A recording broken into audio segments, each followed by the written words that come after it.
If your quest for longevity feels overwhelming, here's some good news. It starts with one simple daily habit. MitoPure gummies from Timeline. They're the first ever longevity gummies that ignite mitophagy, your body's natural anti-aging pathway. MitoPure is a clinically validated solution backed by over 15 years of research. MitoPure gummies utilize a powerful compound that redefines what's possible for your longevity. MitoPure produces the first ever urolithin A gummies that support your cellular energy so you feel strong, clear, and vibrant. Boost your cellular energy and enhance muscle strength and endurance, all without changing your diet or exercise routine. As someone who loves to stay active, I've noticed a significant boost in my workouts since I started using it. I feel stronger and more energized, and my recovery time has improved dramatically. Better recovery starts at the cellular level. For more information and to order, just go to timeline.com/Hoffman. Use coupon code Hoffman at checkout for 20% off. That's timeline.com/Hoffman for 20% off MitoPure gummies with code Hoffman.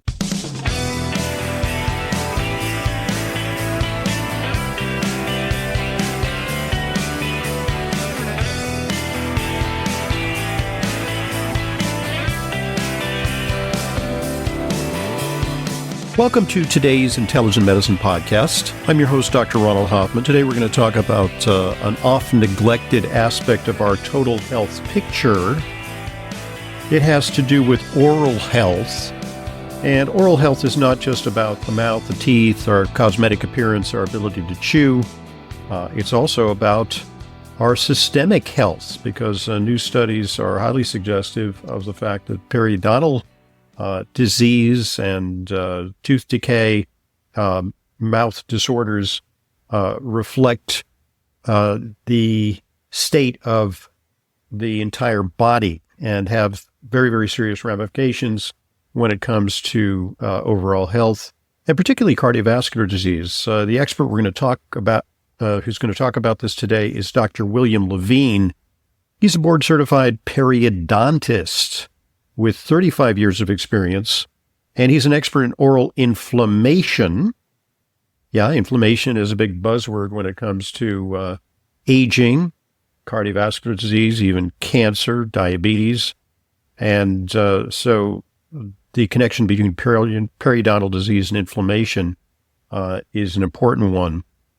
He's also the chief scientist at Periactive Oral Rinse. We're going to find out a little bit about a natural approach to oral health, and founder of Izun Pharmaceutical Corp. I hope I'm pronouncing that correctly. And founder of the Jerusalem Perio Center. He spent the last 15 years researching specific plant bioactives that naturally reduce inflammation so he could help his patients prevent and manage gum disease. And he comes to us from Jerusalem, Israel. So through the marvels of modern communication, here we have Dr. William Levine live from Jerusalem. So welcome to the program, Dr. Levine. It's a pleasure having you on Intelligent Medicine. Thanks for joining us today. Dr. Hoffman, thank you for having me. It's appreciated. Okay, so first of all, tell us a little bit about periodontal disease, and first of all, how pervasive is it? Is it kind of an outlier affecting a small percentage of people, or is it more pervasive than we think? So let me first explain a little bit about the disease itself. Sure. If you think about it, the teeth are anchored into the jawbone. So you have the lower jaw and the upper jaw, and the roots of the teeth are anchored into that bone. And an anchorage to bone needs to be a sterile or a non-infected environment. Yet the teeth function in the mouth, which is a highly non-sterile environment. So the way the body deals with that discrepancy is that there are a ring or a circle of cells around the neck of the tooth, which are very active from an immune perspective to prevent infections from penetrating into the bone, and to protect the teeth against trauma and other damaging influences which can impact the bone that's anchoring the teeth. And what happens in periodontal disease is when the stimuli continue to pound away at that immune system and activate it continuously, if there's a big gathering of plaque on a continual basis, or different things which are causing trauma on a continual basis, that immune system is in overdrive. And when it's in overdrive, it continues to function, but it doesn't function effectively in reacting to the disease initiators. And what ends up happening is it starts to turn inward and become a destructive force, damaging the bone and the attachment of the bone to the tooth. So what happens then So, is excuse that me. In effect, this is like an autoimmune disease of this is the absolutely an of the it's an gums and infectious the autoimmune teeth. disease. Correct. Wow. Okay, I didn't really Correct. understand It it has in that not been perspective. classified that way, but Yep. it's actually under review to be reclassified that way Hmm. because Okay. it's exactly what you're saying. The immune system is functioning to destroy the actual connection to the body. And then what happens is you get a series of abscesses, bone loss, loose teeth, painful situations with swellings, so an eventual loss of teeth and loss of oral function. You mentioned earlier in the introduction that oral health is not just about oral health, but also about the impact that the infections around the teeth and other factors are affecting the systemic health. And that's absolutely correct. But I do want to stress the primacy and the importance of our oral health, because if you think about it, when we meet somebody, the way we smile, the way we portray ourselves is a critical factor in communicating with that other person. So your smile, your speech are all dependent upon your teeth. Your eating and your enjoyment of the food that you're eating are dependent upon your teeth. So these are very, very big life quality or lifestyle factors, speech, communication, and nutrition, not only for the sake of providing nutrition for your body, but also for the enjoyment of eating. And by Then, the way, and as far parenthetically, the decision to have people mask for a couple of years may have interfered with some of the important social functions of smiling and reading facial expression and strutting your stuff with healthy-looking teeth and gums. I think you're right, but in some ways, I think it accentuated the importance of it Exactly. because we really missed it. Yeah. Yeah, agreed. So, so periodontal disease is what you're describing. It's an autoimmune infectious inflammatory disease, and has a major impact also upon the systemic health of the body. But we can go into that when you're ready. Okay. Well, absolutely. So recently there have Just been to some. interject one more, I just Sure. didn't I Please. didn't answer, and I apologize. The Yep. second half of your question, which it basically you asked how pervasive is periodontal Yes. disease, Yeah. and periodontal disease actually affects over 50% of the adult population in the United States over the age of 35. So most people that we know will have some form of periodontal disease. And those percentages get larger as the person ages. So it'll go up to, let's say 60, 70% when you're hitting the age of 65, 70. So the numbers are extremely high, and it's a very serious has very serious health consequences for our overall health and our overall function. So is it possible, Dr. Levine, that it's kind of a two-way street, that poor health, poor underlying health makes one susceptible to periodontal disease? We sometimes refer to this in medicine as poor protoplasm, people who have health problems like diabetes and so on, that renders them more susceptible to infection and poor immune response. But conversely, since it's a two-way street, that the infection itself and that the immune system's futile efforts to fend off the infection undermines systemic health. So it's kind of a going back and forth, chicken and egg. There's no question that that's correct, and I don't think anybody has or the exact answer of what the ratio is. We refer to that as bidirectionality of the Mm-hmm. diseases. Yeah. In other words, if you have periodontal disease, which is causing a bacteremia or a bacterial flow into the blood system and affecting other organs, and raising your inflammatory profile with a large range of different pro-inflammatory cytokines and other chemicals which can impact upon your overall health, that's going to affect other diseases in your body. And at the same time, other diseases in your body which weaken your immune system's function will affect the progression of the periodontal disease. It's definitely true in terms of diabetes. It's definitely true in terms of cardiac disease, strokes, certain forms of dementia, and many, many other diseases are actually have a bidirectional effect with periodontal disease. And so that treating your gum disease for a patient who has cardiac problems is a must. And when you do a blood test, I mean, typically we'll check for inflammatory markers like sedimentation rate or C-reactive protein. And in a patient with unexplained elevations in C-reactive protein or sed rate, perhaps it's the gums that are worthy of investigation. There's no question about it that that the inflammation in the tissue in the gums around the teeth will affect the CRP and the C-reactive protein and the sed rate. There's no question about that.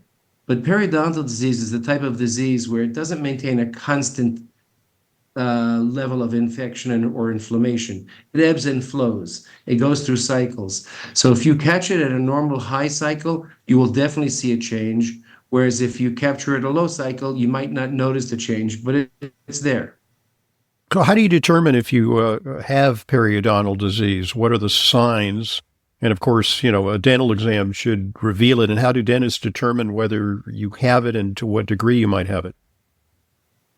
So it's a good question. I think from the patient's perspective, the most glaring or most easily detectable sign is bleeding, slightly swollen, and irritated gums. If your gums hurt while you eat or while you are brushing your teeth, there's some inflammation there.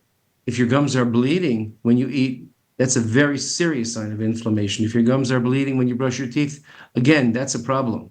So those signs of inflammation are critical. Now, the way the dentist will examine this is he will generally take a very thin instrument, blunt, so it's not painful, and just stroke around the neck of the tooth to see if bone destruction has taken place. But a good sign for a patient is, are my teeth shifting around? Is my bite as strong as it was? Are my teeth slightly loose? It may not be periodontal disease, but most of the time it is. Yeah, there's an expression that someone is a little bit long in the tooth, which is associated with aging, the aging process itself.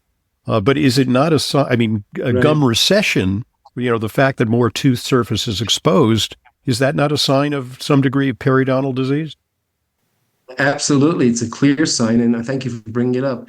It's a sign that if the tooth root is exposed, which is recession as you're describing it, or long in the tooth, that means that some of the bone has been destroyed already, and that's why that root is exposed.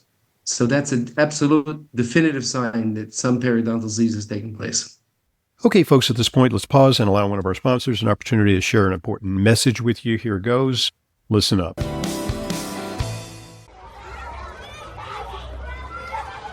Kids don't just bring home homework, they bring home germs. And those germs don't just stay with them, they spread to the whole household. That's why Clear Nasal Spray was created by a practicing physician to give parents and grandparents peace of mind. You may not think about it, but your nose is filtering out a semi-truck full of air every single day. Clear isn't just another spray. It creates an additional layer of protection in your nose that blocks bacteria and viruses before they can even take hold. Yes, even that virus. Supporting your body's defenses right where germs first try to enter. Clear is a hygiene product recommended for daily use, drug-free, non-drowsy, and safe for all ages. Just a quick spray in the morning and evening helps you cleanse your nose. Don't just hope for protection, create it.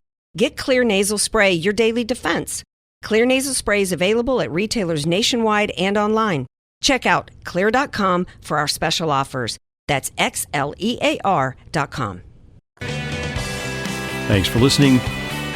Thanks for supporting our sponsors. They, of course, are what make intelligent medicine a continuing free resource to you. And now back to today's guest, Dr. William Levine.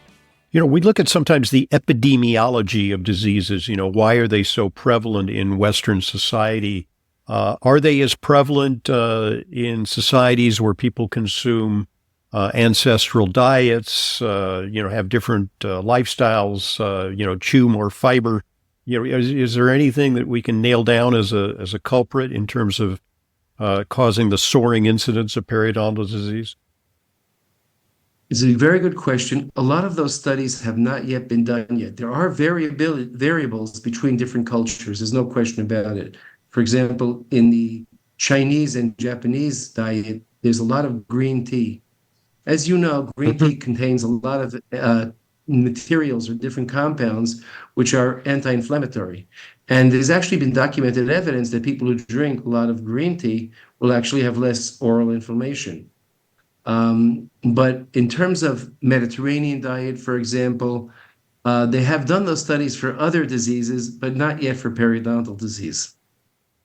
And of course, but I think your underlying assumption is that it will have an impact, and I tend to agree with you from a scientific perspective. right. And of course, the ultimate culprit, ultra processed foods and sugars, right? Well, it's an interesting question because what happens in teeth is the mouth is filled with bacteria, and they tend to gather and stick to the teeth, particularly at the neck of the tooth, around the edge of the gums. Now, there are different types of bacteria. Some bacteria will ingest that sugar that you bring into your mouth and create an acidic environment, which will cause holes in your teeth, what we call caries, and you can have a real problem with caries response. But the other types of bacteria are the ones that drive into the gums, and they're usually independent. They're different types of bacteria, so that the sugar will provide a healthy growth environment for all of those bacteria, but it'll have a different, let's say, disease effect based on the different bacteria that are getting stimulated, even though they all are. So you're going to end up getting an increase in caries or holes, or that need to be filled or treated, and can progress to needing root canal or loss of tooth. At the same time, with a different group of culprit bacteria, you will have an increase in inflammation, a turn on of that inflammatory system, and reacting and developing into a full-blown autoimmune reaction, which is causing bone destruction. So you'll have both caries and periodontal disease going on simultaneously. And these days, there's a lot of talk about the microbiome, and particularly as it resides in the intestinal tract. But the mouth is sort of the portal to the gastrointestinal tract. And as such, it has either a healthy or a dysbiotic balance of bacteria. I mean, is there anything about our lifestyles, our diets, the mouthwashes we use or disinfectants we use that can upset the balance of bacteria? Because we don't want a sterile mouth. We want a mouth that actually gives rise to healthy protective bacteria, not the harmful bacteria.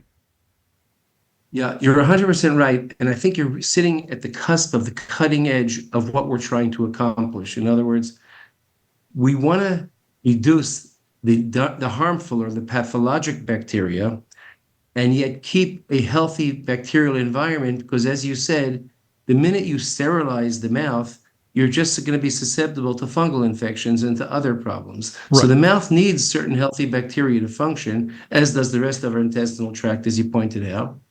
Yet, how do we maintain that balance? So one of the first things we need to do is really mechanical brushing, because if we strip off the plaque that's been there for a long time, or the bacterial colonies that have grown there over time, with mechanical effect, it'll be the newly formed plaque or the new bacteria that adhere to the teeth and are protective are young, healthy bacteria. And they belong there, and they should be there. But if you don't strip off that plaque mechanically, then you're going to need chemical agents to do that. Chemical agents will strip off both the healthy and the pathologic bacteria and leave you, more susceptible to other problems. So again, brushing is a critical part of oral care to keep that plaque young and healthy. And what's the role of biofilms in kind of sequestering the bacteria and preventing them from being destroyed by your defenses and potentially even by mechanical brushing and flossing. So the way the bacteria stay on the tooth, don't forget the bacteria are, submicroscopic in a sense, and they're floating around your mouth. And the way they attach to the tooth is with a special sugar protein called the glycoprotein, which has a sticky part to it. And the bacteria can secrete these agents, and that stickiness allows them to adhere to the tooth surface, to the gum surface. So that would be the beginning of the biofilm. But then you touched on something earlier, which was interesting. You used the word dysbiosis. Mm-hmm. And what happens in the mouth is if you have a healthy mouth and healthy gums, so the bacteria will not be influenced negatively by the inflammation around the teeth. So what will happen is you'll have a natural, healthy development of a biofilm around the teeth. And you have to keep it young by mechanical brushing, but it's not going to be a negative event. But let's say you have a highly inflamed gums because you have active periodontal disease, be it gingivitis or periodontitis, gingivitis being the more superficial type of periodontal disease, and periodontitis being the one that's more penetrating and causing bone destruction. But either one has a very high level of inflammation with a lot of different agents which tend to provide a nutritional base for the negative or pathologic bacteria. What will then happen is that biofilm that begins to form is actually influenced by the increased nutrition for the negative or pathologic bacteria, and you're going to get a very unhealthy biofilm very rapidly. And that's the part of the problem, that you keep putting that inflammatory system or that protective system into overdrive. We don't refer to that anymore as plaque, even though most dentists do. We refer to it exactly as you refer to it as, it's a dysbiosis. In other words, it's a biofilm, but it's dys because or off its kilter or not appropriate because it's influenced by the inflammation underneath it. So the inflammation actually creates a very bad biofilm. So and it's that's a why vicious cycle. It's like a self-perpetuating self-perpetuating kind of process, right? Yeah.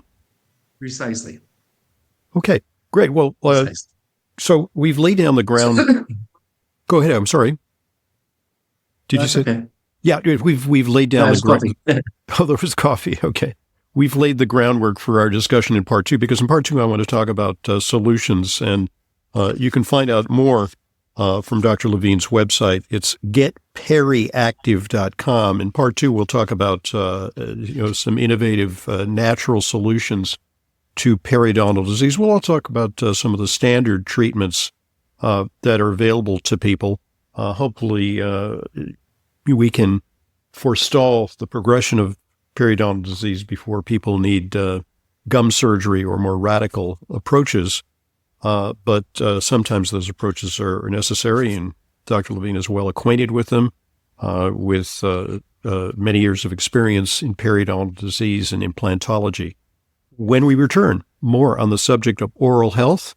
I'm Dr. Ronald Hoffman, and this is the Intelligent Medicine Podcast.